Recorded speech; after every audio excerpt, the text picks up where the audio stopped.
여사람과 인사합시다. 반갑습니다. 반갑습니다. 다시 한번 인사할까요? 참 잘 오셨습니다. 참 잘 오셨습니다. 우리 어르신들이 이런 이야기를 종종 한 것을 저는 들어서 눈에 콩깍지 끼웠다. 많이 들어봤죠? 눈에 콩깍지 끼웠다. 어떨 때 눈에 콩깍지 끼워요? 누군가의 사랑에 푹 빠질 때 눈에 콩깍지 끼웠다. 그렇게 이야기하거든요. 근데 왜 그런 이야기가 나온지 아세요? 콩깍지 끼웠다. 그 이유가 있죠. 여러분, 콩깍지는 뭘 가리켜 콩깍지라고 해요? 콩 껍질 가리켜서 콩깍지라고 그러죠. 근데 이 콩의 껍질이 뭐처럼 생겼어요? 눈처럼 생겼어요. 눈처럼 생긴 이 콩깍지를 눈에 딱 끼워보세요. 앞이 보여요? 안 보여요? 안 보여요. 그래서 사랑에 빠질 때 콩깍지 끼웠다. 판단이 흐려졌다는 거예요. 모든 것이 다 긍정적으로 보입니다. 여러분, 콩깍지 안 끼우면 결혼할 사람 누가 있겠어요? 콩깍지 끼워야 다 결혼하는 거예요.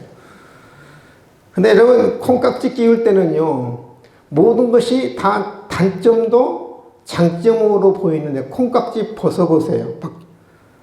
장점도 뭘로 보여요? 단점으로 보여요. 이 사람이 말이 없어서 감옥에서 결혼했어요. 근데 결혼하니까 콩깍지가 벗겨지고 나니까 이 감옥에서 결혼했는데 말이 없으니까 너무너무 답답한 거야. 저 곰 같은 사람하고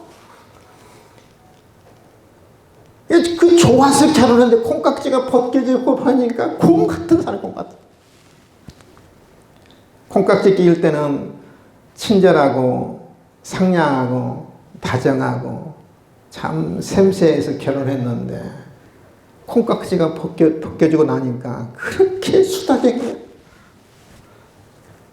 얼마나 말이 많은지 기가 따가워 죽겠어요. 그게 결혼하기 전에 오히려 콩깍지가 벗겨지면 좋은데 그러면 제대로 판단이 되는데 결혼하기 전에는 연애할 때는 다 사랑에 빠져 콩깍지 끼워서 결혼하거든요. 1년 지나면서 어떤 사람은 1년 못 가고 6개월도 밖에 안 가죠. 그렇죠? 여러분, 부부 사이에 계속 콩깍지가 끼워질 수 있기를 주님의 이름으로 축원을 드립니다. 콩깍지가 끼워야 싸움 안고 사는 거예요. 여러분, 오늘 하나님의 사람 아나니아가 등장하죠. 아나니아가 등장하는데 하나님이 아나니아에게 명령을 하죠. 아나니아야, 직가라는 거리, 직가는 오늘날로 말하면 고든 거리, 뻥 뚫린 거리. 지금도 다마스쿠스에 가면 그 거리가 있다고 그래요. 직가 거리가 있다고 그래요. 직선거리로 딱 뚫린 거리죠. 직가 거리에 가면 유다라는 집이 있는데 그 유다 집에 들어가면 사울이라는 사람이 있다. 그 사울이라는 사람인데 그 사람에게 안수를 해라 그러거든요. 아나니아가 겁먹어가지고 어떻게 이 사울에 가서 안수를 합니까? 거절하기도 하죠. 이 사람이 정체를 아는데 예수 믿는 사람들을 포획하기 위해서 이 다마스쿠스에 왔는데 어떻게 가서 안수를 합니까? 아니다. 가라. 그래서 이 아나니아가 사울에게 안수를 하니까 오늘 보니까 눈에 비닐 같은 것이 벗겨졌다. 그리고 세례를 베풉니다. 네. 안수하자 즉시 사울의 눈에서 비닐 같은 것이 벗어져 다시 보게 된지라 일어나 세례를 받고. 사울의 눈에서 안수를 하자 무엇이 벗겨진 거예요? 비닐 같은 것이 벗겨졌다. 이 현상이 도대체 어떤 현상일까? 의학적으로 어떤 현상일까? 그러니까 안과 의사가 보면 이 현상을 어떻게 볼까? 제가 좀 궁금했어요. 호기심 있기도 하고, 정말 눈에서 비닐 같은 것이 벗겨졌는데 이것이 어떤 현상일까? 근데 보니까 의학적으로 이 증세가 있더라고요. 이 증세가 뭐냐면, 안과 의사의 진단이 어느 날 안과 의사가 진단한다면 비닐 같은 것이 벗겨졌다는 것은 어떤 증상이냐면은 거짓 비닐 증후군이에요. 거짓 비닐 증후군.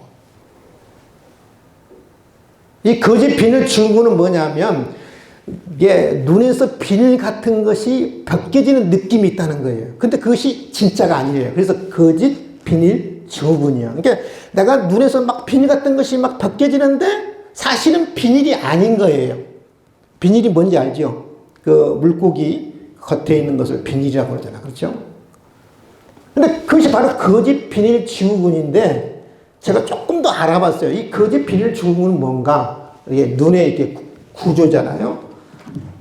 수정체가 있고 동공이 이제 사람이 죽으면 동공이 열린다 그러죠. 여기 빨간 거 우리 홍채가 있고 이 수정체는 보니까 그 물하고 단백질로 구성되어 있어요.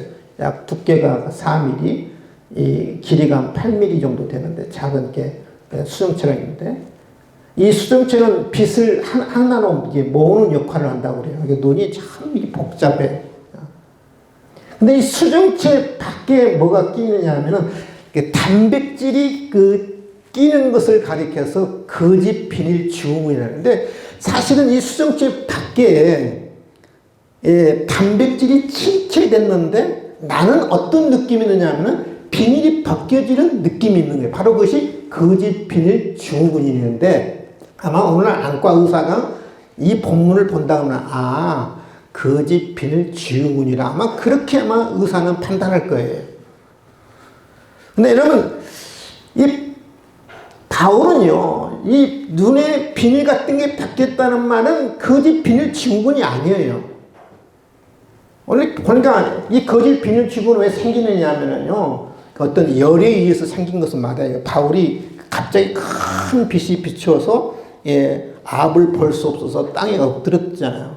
그러니까 원인도 거짓 비닐 증후군에 맞고 증상도 거짓 비닐 증후군 맞는데 그러면 얘는 거짓 비닐 증후군은 조금 오래되면 녹내장으로 발전한대.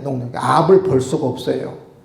근데 바울은 비닐 같은 것이 벗겨짐으로 말미암아 앞이 볼 수 없는 것이 아니라 반대로 뭐예요? 앞이 보게 됐잖아요. 그렇죠? 앞을.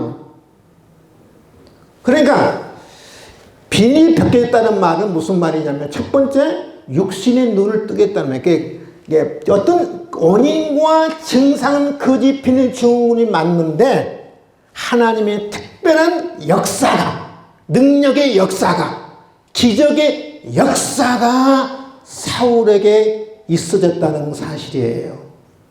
믿으시면 아멘? 분명히 의학적으로는 원인도 증상도 거짓 비닐 증후군인데 그런데 이것은 하나님의 은혜요, 하나님의 능력이요, 하나님의 기적의 역사라는 거예요. 기적의 역사라는 거예요. 오늘날도 여러분요, 저는 하나님이 역사하시면 오늘날처럼 이 아나니아가 그냥 사도도 아니잖아요. 그렇죠?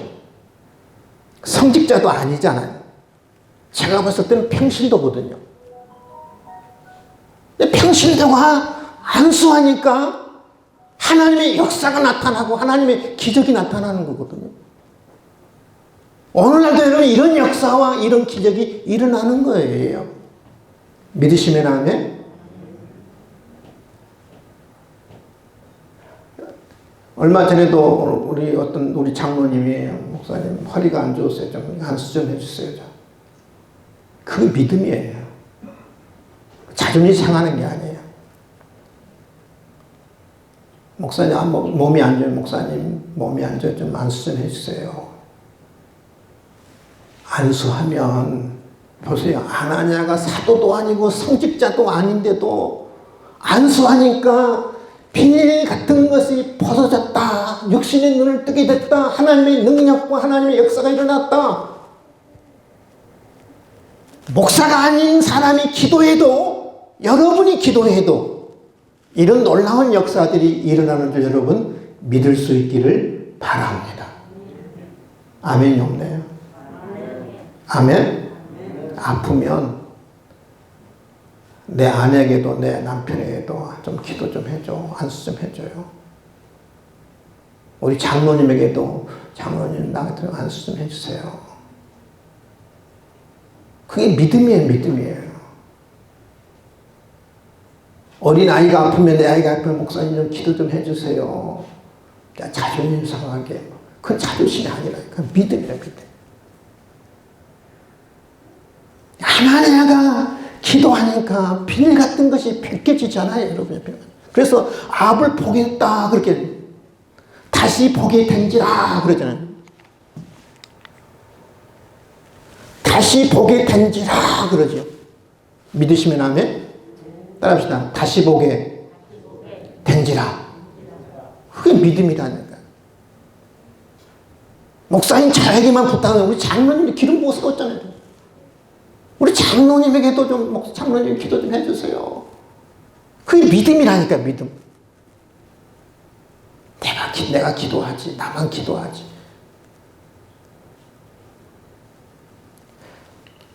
하나님의 능력이 나타났다는 거예요. 빈이 벗겼다는 말은 그 하나님의 능력과 하나님의 권능이 나타났다는 게 첫 번째 의미예요. 두 번째 의미는 뭐냐면은 영적인 눈이 뜨겠다는 말이에요. 따라하셨다. 영적인 눈이 뜨게 됐다. 이게 중요한 거예요. 주님을 새롭게 알고 주님을 새롭게 발견한 거예요. 그동안에는 예수님이 이단의 개수였어요. 이단의 우두머리였어요. 근데 비밀 같은 게 벗겨지니까 예수가 이단의 개수가 아니라 메시아이고 구원자인 거예요. 그리스도인 거예요. 저주받아 죽은 줄 알았는데 육신의 영안의 눈이 띄어지니까 하나님의 아들이에요. 내 죄 때문에 우리 예수님이 죽으신 거예요. 죽은 줄 알았는데 우리 예수님이 살아계신 거예요. 영적인 눈이 띄어지면 주님을 새롭게 발견하게 된 거예요. 눈에서 비밀이 벗겨지지 않으면 영적인 세계를 볼 수 없고요. 천국을 볼 수 없고요. 하늘의 세계를 볼 수 없습니다. 이 세상만 보여요. 이 세상만 보여요. 명예만 보이고 권세만 보이고 돈만 보이고 물질만 보이고 출세만 보이고. 여러분 교회에 앉아있어도 이 비밀이 벗겨지지 아니하면, 여러분의 영혼의 눈이 띄어지지 아니하면 절대 예수를 발견할 수 없어요.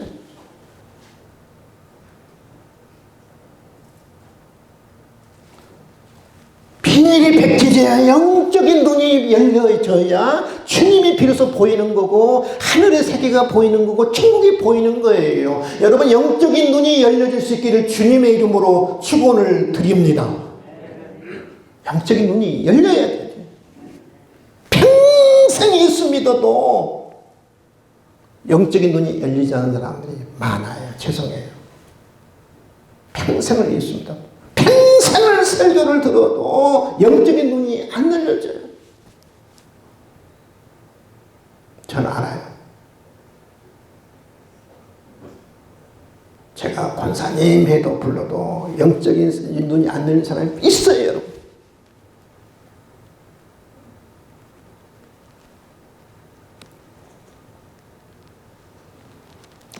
반드시 비밀이 벗겨져야 돼요. 영적인 눈이 열려야 돼요. 이 비밀이 벗겨지면 또 변화가 있어요. 영적인 눈이 열리면 절대 변화도 없어요. 근데 영적인 눈이 열리면 반드시 변화가 있어요. 어떤 변화가 있느냐 하면 세 가지 변화가 있는데요. 오늘 함께 생각해 보면서 나누려고 합니다. 첫 번째, 인격이 변해요. 여러분, 사울이 다마스쿠스로 갈 때 1절에 그러죠. 살기가 등등했다. 분노로 가득 찼어요. 아주 눈빛에 어떤 살기가 들었어요. 여러분 그 살기가 있는 눈빛 여러분 보셨어요? 여러분 그 사람들은 잘 안 보이는데 개들을 보면 알 수 있어요. 개가 아주 화가 났을 때 눈이 그냥 다른 눈빛이거든요. 사람 눈이 이렇게 호랑하다고 어떤 살기가 돋으면 눈이 눈 뒤집혀진다고 그러잖아요. 그렇죠? 사울이 그 살기가 등등한 사람, 분노로 가득 찬 사람, 또 평안이라고는 찾아볼 수 없는 사람. 그런데 이 사울이라는 사람이 영안이 눈이 열려지고 눈에서 비늘이 벗겨지니까 어떻게 변하느냐. 사울이 예수를 만나거나 이름이 바뀌어지죠. 사울에서 바울로 바꿉니다. 사울은 구하다. 이제 바울은 이제 겸손하다라는 이야기 학자도 있는데, 그러니까 이 만남의 사도행전 9장을 통해서 이름이 바뀌어집니다. 사울에서 바울로. 그래서 오늘부터는 이제 사울이 아니라 바울이라는 이름으로 제가 이야기하려 합니다. 바울이 빌립보서 2장 5절 7절에 보면 빌립보 교회에 이렇게 이야기를 너희 안에 이 마음을 품으라 곧 그리스도 예수의 마음이니. 여러분 이 말을 아무나 할 수 있는 게 아니잖아요. 그렇죠? 내가 예수의 마음을 품지 않으면, 내가 예수의 마음을 갖고 있지 않으면 어떻게 이런 말을 할 수 있겠어요? 사울이 살기가 등등하고 분노로 가득한 사람이 예수를 만나고 난 다음에 어떤 사람으로 바뀌느냐면 예수님의 마음으로 바뀌어진 거예요. 예수님의 마음을 품은 거예요. 옛날에는 살기와 분노를 품었던 사람이 예수님의 마음을 품은 거예요. 예수님의 마음은 여러분 제가 보니까 딱 두 가지를 요약한다면 딱 두 가지를 요약할 수 있어요. 첫 번째는 겸손입니다. 그는 근본 하나님의 본체시나 하나님과 동등됨을 취할 것을 여기지 아니하시고 오히려 자기를 비워 자기를 낮춰 종의 형체를 가져 사람들과 같이 되셨고 하나님의 본체였지만 하나님과 동등한 분이었지만 자기를 낮추어서 사람의 모양으로 사람처럼 되었다. 이 말은 무슨 예수님의 마음은 겸손한 마음이었다. 바울은 나는 예수님의 마음처럼 겸손한 마음을 품었다. 겸손한 마음을 가졌다. 그래서 너희도 나처럼 예수의 마음은 겸손한 마음을 가져라. 예수님의 마음은 두 번째는 어떤 마음이냐면요. 마태복음 11장 28절 29절에 수고하고 무거운 짐자들아 다 내게로 오라. 내가 너희를 쉬게 하리라. 따라서 합시다. 나는 마음이 온유하고 겸손하니. 우리 예수님이 그래. 수고하고 무거운 자는 다 내게로 오라. 내가 너희를 쉬게 하리라. 나는 마음이 온유하고 겸손. 예수님의 마음은 한마디로 나는 온유한 마음이었고 겸손한 마음이었다. 나의 멍에를 메고 나에게 배우라. 그리하면 너희가 힘을 얻으리니. 예수님의 온유한 멍에를 메고 예수님의 겸손한 마음 멍에를 메고 배우면 우리가 예수님처럼 평안을 얻을 수 있다는 말이거든요. 예수님의 마음은 크게는 그 두 가지예요. 겸손한 마음과 온유한 마음이거든요. 그러니까 이 바울이라는 사람의 인격이 예수님을 만남으로, 살아계신 예수님을 만남으로 영적인 눈이 열려지면 인격이 바뀌어져요. 인격이 바뀌어요. 바울이 데살로니가 교회에 이렇게 편지하거든요. 데살로니가서 2장에 바울이 데살로니가 교회에 보낸 편지죠. 우리는 그리스도의 사도로서 마땅히 권위를 주장하시나 도리어 너희 가운데 유순한 자가 되어. 유순하다는 말은 무슨 말이냐면 젠틀하다라는 말, 부드럽다, 온유하다. 유모가 자기 자녀를 기름같이 하였으니. 여러분 그 아이를 기르는 엄마가 얼마나 이렇게 너그러운가요? 얼마나 부드러운가요? 저도 아이들을 길러봤습니다만 잠자다는 아이들 울면 화가 나요. 근데 엄마들은 안 그렇잖아요. 어떻게 화를 내요? 참고 또 따도 끓여주고 또 채우고. 저는 그렇게 못했거든요. 애들이 웃으면 하고, 애들이 새벽기도 가야 하는데 잠도 못 자고 화부터 났거든. 그러니까 아빠하고 엄마하고 좀 그런 점이 달라요. 유모가 자기 자녀를 기름같이 유순했다, 젠틀했다, 온유했다, 부드럽다. 그러니까 영적인 눈이 열리고 비닐이 벗겨지면 인격이 변하는데 어떤 인격으로 변하느냐? 예수님의 인격으로 변하는 거예요. 분노로 가득 찼던 사람.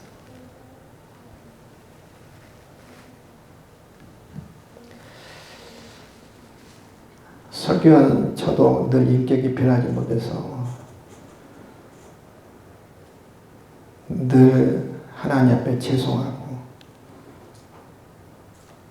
늘 안타까운 게 많은데 목사가 돼서 이 정도 되지 저도 보통이 아니거든요. 아시죠? 제가 목사가 돼서 이 정도지 제가 성격이 보통이 아닌데 그래도 이런데 이 정도 된 건 그래도 목사가 돼서 이 정도 됐다 생각이 돼요.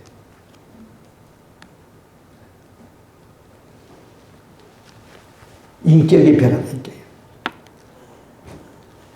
저도 여러분도 인격이 변할 수 있기를 주님의 이름으로 축원을 드립니다. 두 번째 뭐가 변해? 가치관이 변해. 가치관. 바라보는 시각이 변한다. 바라보는 시각이.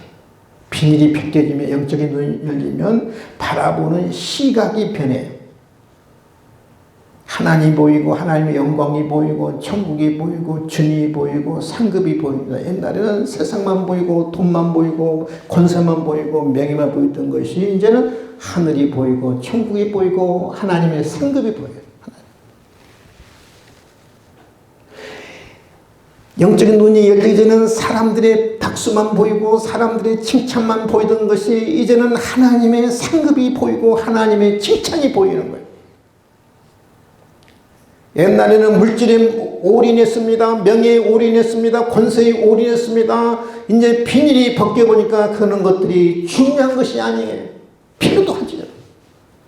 근데 그것이 올인할 만한 것이 아니라는 것을 시시하다는 것을 보여요. 제가 보니까 바울은요, 그 태생이 뭐냐면 금수저로 태어납니다. 금수저. 저는 흙수저거든요. 저는 영적으로도 흙수저고요. 육적으로도 흙수저예요. 저는 어릴 때는 우리 집이 좀 가난했는데 제가 결혼할 때 우리 집이 쫄딱 망했잖아요.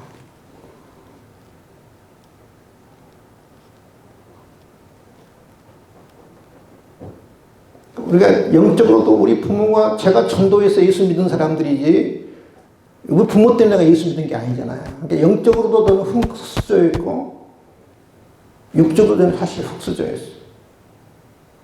저는 집 한 채 물려받은 게 없고요. 땅 한 평 제가 물려받은 게 없거든요. 정말 저는 땅 한 평 물려받은 게 없어요.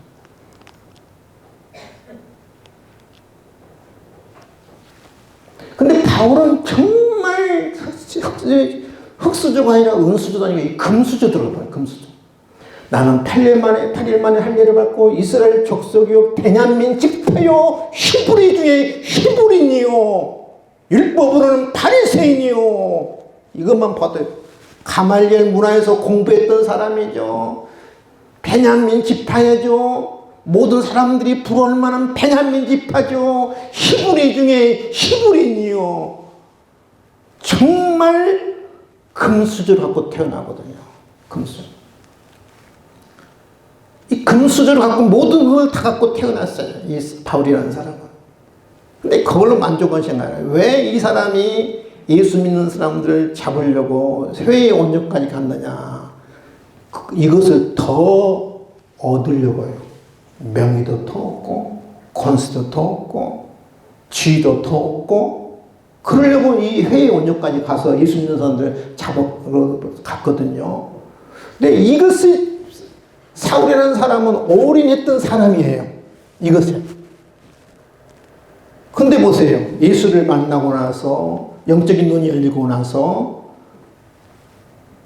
비늘 같은 것이 벗겨나지고 나서 내가 그리스도를 위하여 다 해로 여길 뿐 오히려 그 해롭다는 것이 물질과 명예와 권세가 오히려 나를 유익하게 한 것이 아니라 나를 해롭게 한다는 거예요. 나를 교만하게 한다는 거예요.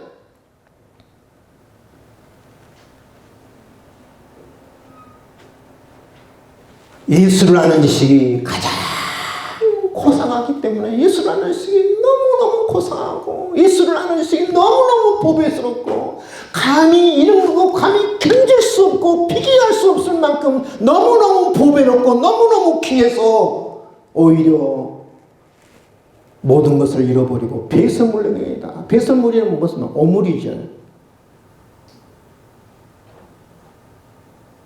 오히려 옛날에 이것을 위해서 올인했던 사람인데 예수를 알고 나니까 이것이 나한테 오히려 유익한 것이 아니라 해롭다. 그래서 나는 이제부터는 내가 똥처럼 여기겠다.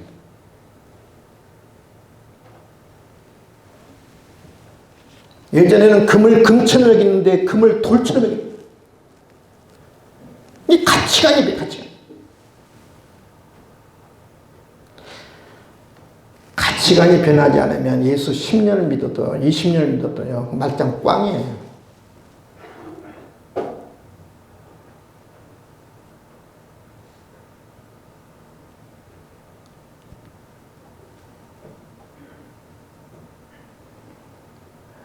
따라서 합시다.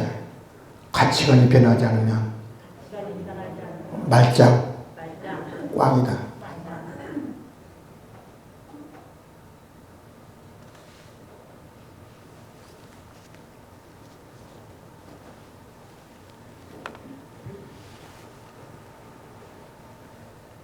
세 번째는 삶의 목적이 바뀌어집니다.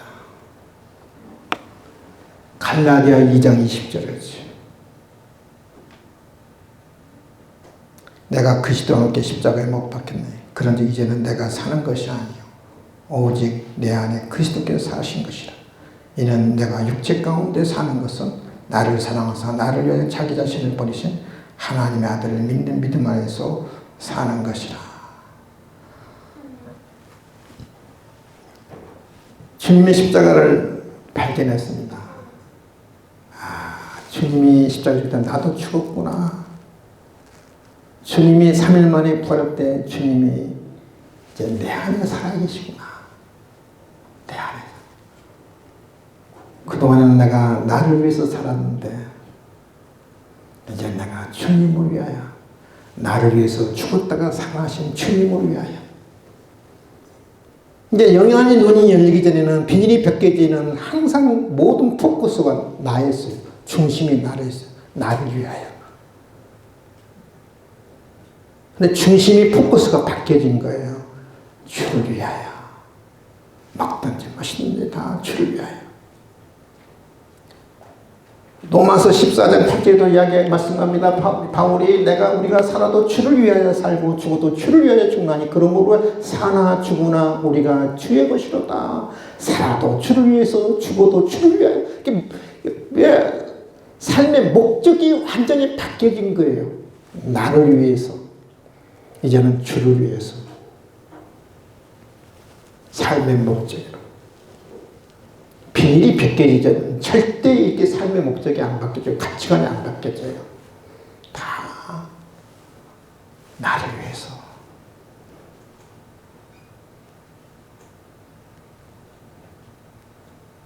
비닐이 벗겨지면 주를 위하여. 나를 위해서가 아니라 주를 위하여.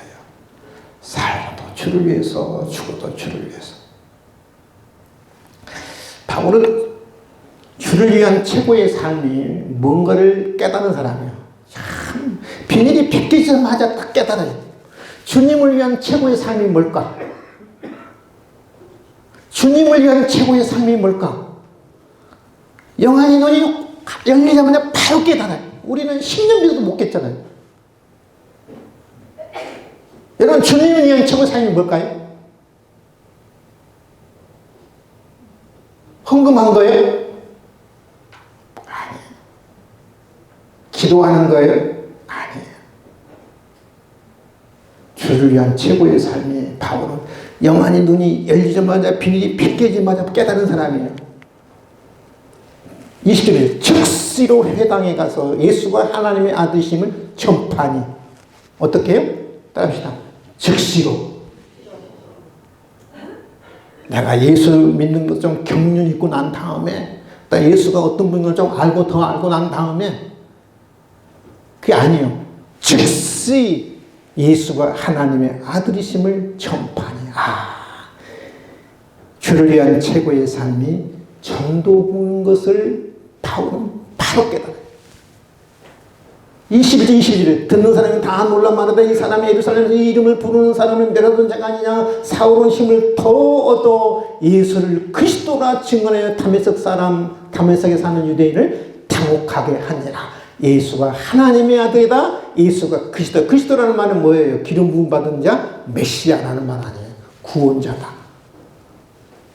사울이 깨달았던 진리는 너무 단순했고 너무 명확했어요. 예수가 하나님의 아들이라는 거예요. 예수가 메시아라는 거예요. 뭐 복잡한 진리 아니었어요. 단순했어요. 하나님의 아들이시 전파하니 그리스도인을 증언하니 모든 사람이 놀랄 정도로. 이게 바울이라는 사람은 예수를 위한 최고의 삶이 전도인 것을 깨닫고 즉시 나가서 전도하잖아요.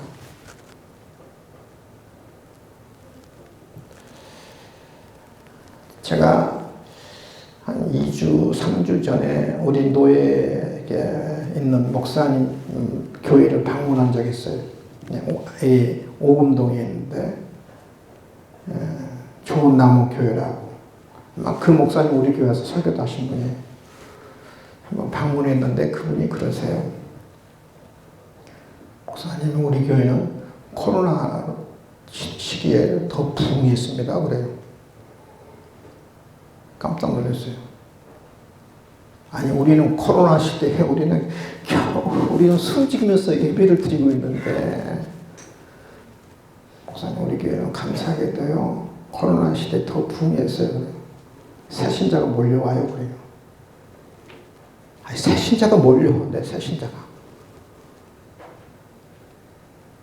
요즘은 세상 사람들이 교회 하면은 이 코로나의 감염이 근원지로 알아가지고 얼마나 무서워하는지요. 어저께도 제가 예전에 우리 집사님한테 전화를 했는데, 목사님, 코로나가 좀 잠잠해지면 나갈게요. 근데 그 목사님이 그랬어요. 제가 좀 도전을 받았는데, 목사님, 코로나하고 전도하고 무슨 상관이 있습니까? 초대교회는 목숨 내걸고 전도하다가 목숨 내걸고 목숨 잃을 줄 알면서 전도했는데, 코로나하고 전도하고는 저는 아무 상관이 없다고 생각합니다. 그래서 노방 전도는 못해도 우리 교인들에게 철저하게 관계 전도를 하도록 강요합니다. 그래서 교인들이 관계 전도를 통해서 성도들 데려온대요. 제가 나는 진짜 가짜 목사다. 모양만 목사지. 저 후배거든요. 저는 모양만 목사니 진짜 목사가 여기 있네. 나는 겨우 숨지면서 예배 드리는데,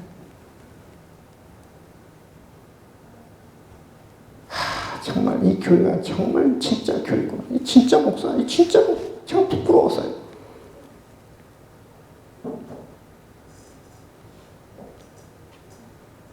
얼굴에 확 달아오르더라고요.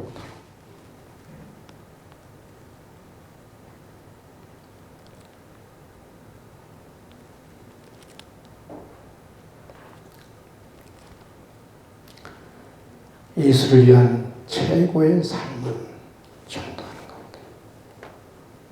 오늘 말씀을 정리합니다. 여러분과 저와 눈에서 비밀이 벗겨져야 되거든요. 영적인 눈이 띄어져야 돼요. 영적인 눈이 띄어지면 바뀌어져요. 인격이 바뀌어지고 가치관이 바뀌어지고 삶의 목적이 바뀌어지고 삶의 목적에 주를 위한 최고의 삶은 전도거든요. 노방전도는 못해요. 오히려 욕먹으니까. 그러나 관계전도는 얼마든지 할 수 있거든요. 저도 그 목사님 만나고 난 다음부터 제가 마음에 반성을 많이 했어요. 나는 가짜 목사다. 진짜 목사. 마음에 그날 제가 그 목사님한테 무릎 꿇었어요. 나 당신 앞에 내가 무릎 꿇었다.